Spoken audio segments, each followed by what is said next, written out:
灵动展示的实力，消息迅速传开，震惊了城市。魔岩王朝虽实力强大，但被灵动逼入尴尬境地。灵动的威名将在西北地区传扬，魔岩王朝的威名将减弱。在远古之巅的争斗声名远播之际，灵动选择了在城市一处安静的休养。尽管他曾借助融合之力击伤石轩，但他深知这种力量的消耗巨大，且难以连续使用。如果石轩的实力稍强，自己可能就会陷入困境。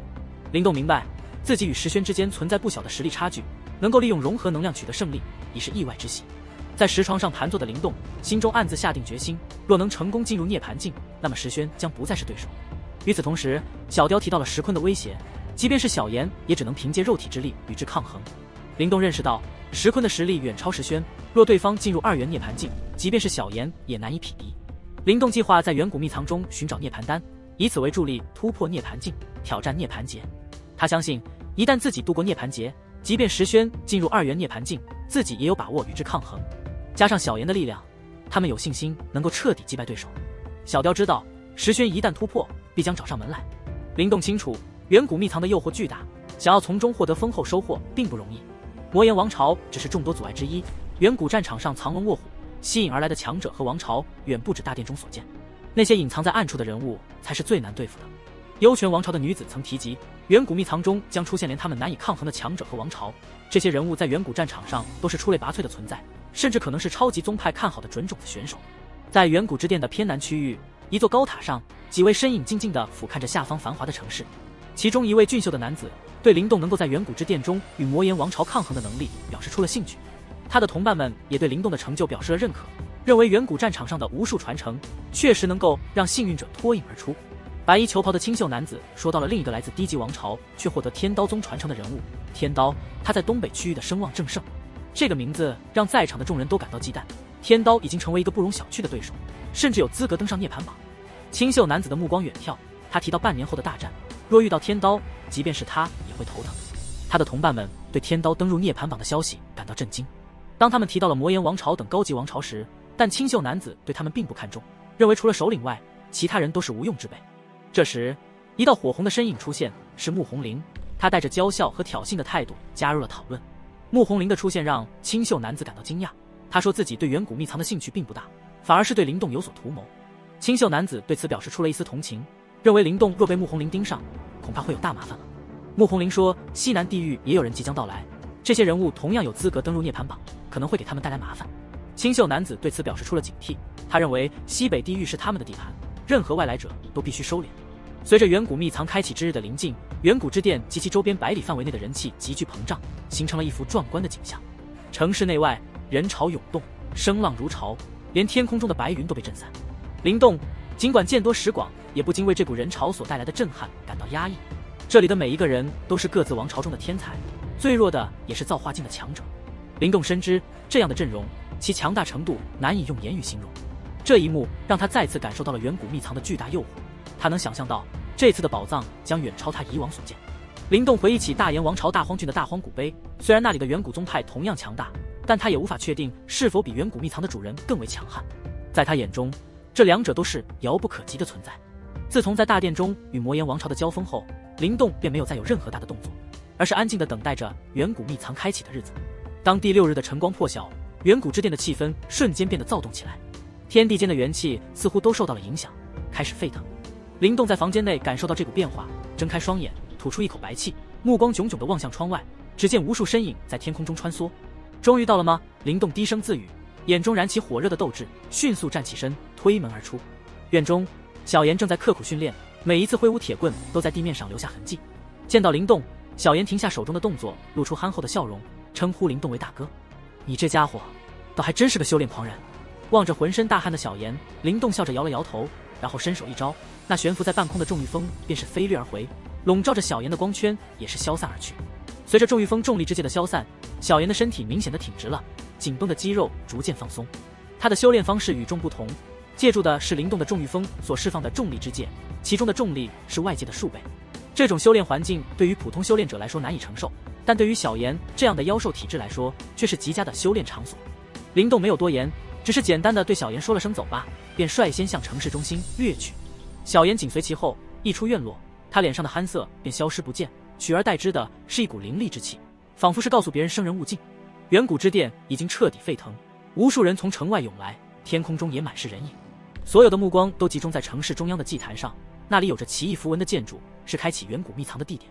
石坤三人携带着远古秘药落在祭坛上，引起了一片寂静。他们的到来让所有人的目光都变得炽热，仿佛在等待一场盛大的开启。石坤三人知道，如果有人敢在此时阻挠，必将遭到众人的怒目。不久后，灵动的身影出现在祭坛上，引起了一阵窃窃私语。他的名声已经传遍了西北地域。灵动环顾四周，心中暗自思忖：远古秘药虽然重要，但并非没有风险。洪荒王朝的洪宗打破了沉默，提议开启远古秘藏。灵动点头同意，四人同时取出远古秘药。随着秘药的出现，一股奇特的波动扩散开来，祭坛上的符文亮起，古老符文脱离祭坛，在空中凝聚。这些符文汇聚成一道光柱，撞击在虚无的空间之上，引起了空间的涟漪。涟漪越来越剧烈，最终凝聚成一座巨大的光门。随着符文的闪烁，古老的巨门缓缓开启，一股尘封无数岁月的气息涌出。远古秘藏终于开启，全城为之暴动。当古老巨门在天空中缓缓开启，天地间的元气仿佛被点燃，沸腾不已。这股沸腾并非源自巨门本身，而是由于无数强者体内的元力波动所引起的。随着寂静的瞬间过去，人海如同洪流般涌动，无数身影自天空中掠过，蜂拥向那古老巨门暴掠而去。尽管他们知道远古秘藏中必然隐藏着未知的危险，灵动目睹这一幕也不禁感到震撼。他召唤小妍，两人一同加入到涌动的人潮中。在进入巨门之前，灵动收回远古秘药，虽然它看似已无用，但灵动仍觉得将其留在手中更为妥当。进入巨门的瞬间，灵动感受到强烈的空间波动，随后是四面八方涌来的撕扯力。他急忙运转元力保护自己，直到撕扯力消失，周围环境突然明亮起来。灵动环顾四周，发现自己并未站在地面上，而是处于虚空之中，周围漂浮着无数巨石和残破的废墟。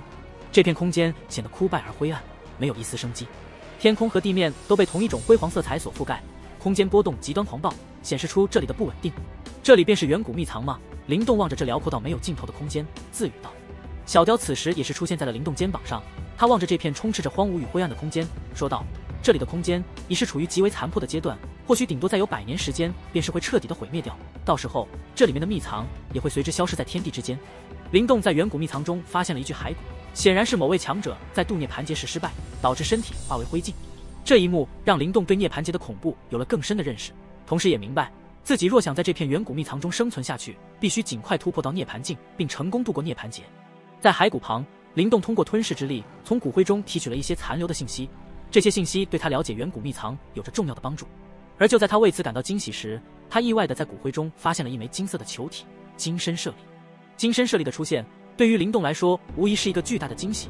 这种舍利子通常蕴含着前人的强大能量和经验，对于修炼者来说是极为珍贵的宝物。然而就在灵动准备进一步研究这枚金身舍利时，一个声音突然响起，打破了灵动的专注。灵动缓缓转身，只见一名身着黑色衣衫的男子不知何时已经出现在他身后。金身舍利，男子淡淡的说道。灵动面对突然出现的黑衫男子严森，心中充满了警惕。严森的出现方式和他对金身舍利的态度都让灵动意识到，这个看似干瘦的男子并非寻常角色。严森的出现不仅给灵动带来了关于金身舍利的信息，还透露了关于百朝大战和涅槃榜的重要情报。阁下是何人？灵动不动声色地将手中那一枚金身舍利收入乾坤袋中，旋即出声道：我叫严森，下次见面如果出现了让我心动的宝贝，你就不会再有现在的运气了。只是希望到时候你不要太让我失望。黑衫男子身形飘动，化为一道道诡异残影飘然而去，沙哑的声音徐徐传开。严森的话语中透露出对灵动的轻视，这种直白的评价让灵动感到了压力，但同时也激发了他的斗志。看来得赶快冲击涅槃境了啊！这种被小瞧的感觉真是让人不爽。这人很强。小妍握了握手中的铁棍，目光紧紧地盯着那严森消失的地方，道。而灵动也意识到严森的强大，推测他可能是2元涅槃境的强者，甚至可能是涅槃榜上的准重子级人物。灵动决定继续前进，寻找涅槃丹以助自己突破。在灵动的带领下，他们经过半个小时的快速移动，来到了一个充满生机的地方，发现了壮观的丹河，这是由无数涅槃丹凝聚而成的河流。然而当他们接近丹河时，遭遇了丹灵师的攻击，这是一种由丹河中浸泡的尸体演变而成的生物。小雕解释了丹灵师的来历，并指出丹河中的涅槃之气过于浓郁，吸收起来会有困难。但灵动表示，丹河上有远古宗派留下的修炼台，那里的阵法可以吸食涅槃之气并防护丹灵师。他们找到了这样一个平台，准备在此修炼，却遭遇了天鹰王朝的人占据，并被要求离开。这里被我天鹰王朝占据了，给你2人实习时间，另寻他处。那10数道身影一出现，一道桀骜声音便是刺耳的响起。修炼台上，天鹰王朝的10数人气势桀骜的降落，他们的目光迅速锁定了灵动和小妍。灵动同样审视着这些人，注意到他们统一的天蓝色衣袍上绣有振翅高飞的巨鹰图文，表明了他们的身份。领头的男子态度倨傲，但体内散发的强大波动显示了他的实力。这名男子似乎对灵动有所了解，提到了他与魔岩王朝的冲突，并要求灵动和小妍离开，宣称修炼台已被天鹰王朝占据。灵动对天鹰王朝有所耳闻，知道这是一个实力强劲的高级王朝，与魔岩王朝不相上下，没想到在此地相遇。你们也是出身高级王朝，不会连先来后到的道理都不明白吗？灵动笑道。王烈嘲讽灵动不自量力，灵动不为所动，坚决不愿让出修炼台。王烈威胁要展示天鹰找王烈的手段，命令手下擒住灵动。灵动和小妍准备迎战，灵动展开了吞噬之戒，同时让小雕寻找并催动修炼台的隐藏阵法。小妍在吞噬之戒中对天鹰王朝的人发起了猛烈攻击，而灵动则召唤出血灵魁协助战斗。王烈在吞噬之戒中感到困惑和愤怒，他的手下在黑暗中被击败，而他自己也遭受了重击，感到极度憋屈。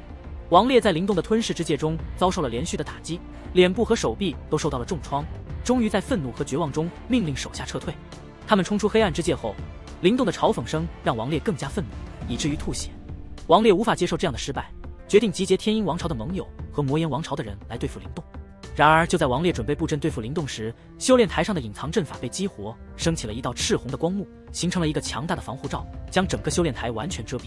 天鹰王朝的强者们对此感到震惊，他们知道这个防护阵法的强大，灵动和小妍在阵法的保护下是安全的。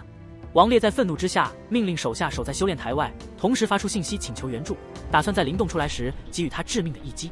王烈的面容扭曲，他的咆哮声在丹河上回荡，显示出他对灵动的深深恨意和对即将到来的复仇的渴望。修炼台上升起的赤红光罩为灵动和小妍提供了一个稳固的修炼环境，使得外部的王烈等人无法干扰。灵动对这些远古宗派遗留的阵法感到满意，心中对远古宗派弟子的优渥修炼条件感到羡慕。小雕确认了阵法虽然有些残缺，但仍然可以使用。灵动和小妍随即在修炼台中央盘坐下来，开始吸收丹河中涌来的涅槃之气。这里的涅槃之气经过阵法的稀释，已经变得适合修炼。小妍特别感到兴奋，因为这里对他冲击第2次涅槃劫大有裨益。小雕注意到外面的天鹰王朝的人并未离去，但灵动并不在意，他更关注于即将到来的突破。灵动自信满满，即使面对严森这样的强者，一旦他成功进入涅槃境并度过涅槃劫，他相信自己将能够与之一战。在灵动的心中，只有当他真正踏入涅槃境，他才算是拥有了争夺远古秘藏中宝物的资格。因此他决定专注于自己的修炼，不被外界的干扰所动摇。小雕，接下来的事情就麻烦你了。灵动对着小雕一笑。灵动深吸一口气，闭上双眼，开始催动吞噬祖符，将周围的涅槃之气疯狂地吸收进体内。在阵法的保护下，他可以毫无顾忌地进行修炼，将基础打造得无比牢固。随着涅槃之气的不断吸收，灵动体内的热度逐渐升高，但他并未感到慌乱，反而运转小涅槃金身，将身体表面的金色光芒催发到极致。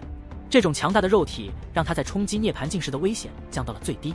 与此同时，小妍也在修炼状态中，他的体内黑芒闪烁，形成了一头黑色巨虎的形象，同样在吸收着涅槃之气。小雕则在一旁羡慕地看着，作为妖灵，他需要躯体才能真正提升实力。他心中暗自发誓，一定要得到生死转轮丹，恢复肉身，报仇雪恨。小雕回忆起当年被偷袭的生死时刻，心中充满了复仇的决心。他知道，只有灵动成功突破，他才有机会恢复肉身。因此，他对灵动的成长充满了期待。时间在修炼中迅速流逝，2天过去了，灵动和小妍依旧沉浸在深层次的修炼之中，没有丝毫动静。外面的天鹰王朝的人虽然焦急，但阵法的保护让他们无法干预。在修炼台内，灵动和小妍的实力在稳步提升，他们正朝着更高的境界迈进。在灵动和小妍沉浸在修炼中时，丹河之外的情况却与修炼台内的寂静形成了鲜明对比。丹河因其浩瀚的景象和丰富的涅槃之气，成为了远古秘藏中吸引众多强者的热点。然而，丹河中的涅槃之气过于粘稠，普通修炼者难以直接吸收，同时丹灵师的存在也给接近丹河的人带来了极大的麻烦。面对这种令人沮丧的情况，强者们并未放弃，他们的智慧和毅力促使他们很快发现了丹河中隐藏的修炼台。这些修炼台能够提供被稀释的涅槃之气，使得修炼变得更加安全和可行。这一发现迅速传开，引发了一场围绕修炼台的激烈争夺战。与此同时，灵动所在的修炼台外围已被王烈带领的大量人马包围。王烈的面色阴沉，显然他对之前的失败耿耿于怀，不愿就此放过灵动。他的坚持和报复心理使得他集结了力量，准备对灵动进行更为激烈的报复。在丹河上，争夺修炼台的战斗愈演愈烈，而灵动和小妍则在阵法的保护下安然无恙地进行着他们的修炼。外面的世界虽然喧嚣，但他们仿佛置身事外，专注于自己的突破。而小雕则在一旁默默守护，同时心中暗自期待灵动能够成功突破，以便他们能够共同面对外界的挑战。